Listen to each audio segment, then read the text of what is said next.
వీక్లో ఎప్పుడో ఏం చేయాలి, అదృష్టలక్ష్మి చేయాలి. మా దగ్గరికి వచ్చిన వాళ్ళకి అదృష్టలక్ష్మి పూజ విధానము రోజుకి 5 నిమిషాలే చేసుకోవచ్చు. కానీ ఇల్లంతా పచ్చగా బంగారం అయిపోద్ది మీకు తెలవకుండా. ఎటు చూసినా కూడా డబ్బులు, ఎటు చూసినా అనారోగ్యాలు వెళ్ళిపోతాయి. ఇంతలా ఉన్నోళ్ళు కూడా పొద్దున్నే డ్యాన్సులు చేసి నాకు వీడియోలు పెడతారు. సార్ నా జీవితంలో నేను ఎప్పుడూ లెగిసి నడుస్తానని అనుకోలేదు. ఆడు వీల్ చైరు కొద్దిగా ఆస్తిపరులు మంచిగా ఉంటుంది. నా జీవితంలో లేచి నేను నడుస్తానని ఎప్పుడు అనుకోలేదండి. మీరు అందరికీ చెప్తుంటారు కదా, చూడండి నేను డ్యాన్స్ చేసి పంపిస్తున్నాను అని చెప్పి మీకు వీడియో పెడతాను చూడండి. ఆవిడది అది నవ్వుతూనే ఉంటుంది, ఫోన్ చేసి ఆవిడ నవ్వుతూనే ఉంటుంది, నవ్వుతా డ్యాన్స్ చేస్తుంటుంది పాపం. ఎంత సంతోషం అనమాట. అదృష్టవంతులు ఉన్న చోట విపరీతమైన ఆనందం. చాలామంది మొన్న రీసెంట్గా అంటే మన దగ్గరికి వచ్చే ముందు ఏడవటం ఓకే. ఒక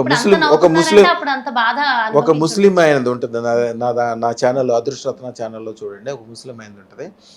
ఆయన వచ్చేటప్పుడు వచ్చేటప్పుడు మామూలుగా ఒక్కడే వచ్చాడు. యాక్చువల్గా ఆయన చనిపోదాం అనుకుని మందు తాగితే వాళ్ళ తాలూకా ఎవరో తీసుకొచ్చారు.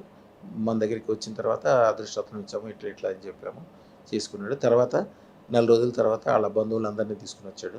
ఆయన స్వయంగా చెప్తాడు దాంట్లో, ఎట్లా ఉన్నాయంటే, సార్ నేను ఏడ్చుకుంటూ వచ్చాను సార్, ఇప్పుడు ఎంత నవ్వుకుంటూ వచ్చాను సార్, మా బంధువులు అందరూ వచ్చారు, ఇల్లు కొనుక్కున్నాను సార్, కారు కొనుక్కున్నాను సార్, వ్యాపారం మళ్ళీ స్టార్ట్ అయిపోయింది సార్, పిల్లలు మంచిగా అయ్యారు సార్, ఈ నెల రోజుల్లోనే నాకు ఇంత మంచిగా అయిపోయింది సార్ అని అంటాడు.